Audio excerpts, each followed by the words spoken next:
O precious and wonderful banquet, a work by Saint Thomas Aquinas.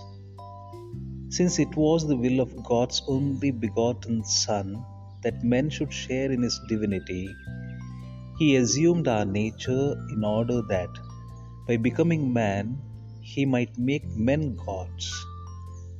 Moreover, when he took our flesh, he dedicated the whole of its substance to our salvation.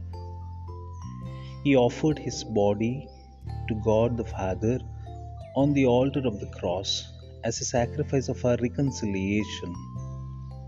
He shed his blood for our ransom and purification, so that we might be redeemed from our wretched state of bondage and cleansed from all sin.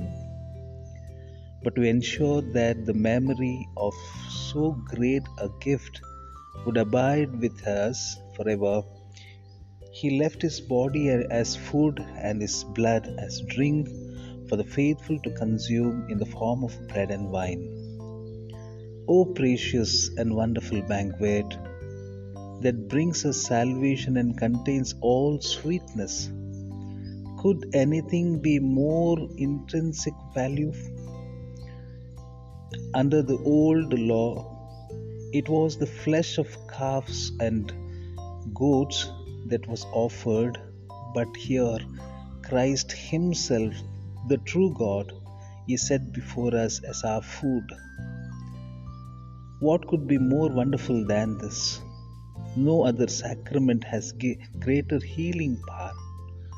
Through it, sins are purged away, virtues are increased, and the soul is enriched with abundance of every spiritual gift.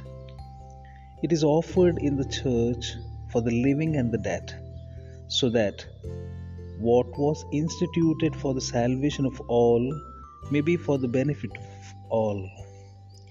Yet, in the end, no one can fully express the sweetness of these sacraments, in which spiritual delight is tasted at its very source, and in which we renew the memory of that surpassing love for us which Christ revealed in his passion. It was to impress the vastness of this love more firmly upon the hearts of the faithful that our Lord instituted this sacrament at the Last Supper. As he was on the point of leaving the world to go to the Father after celebrating the Passover with his disciples, he left it as a perpetual memorial of his passion.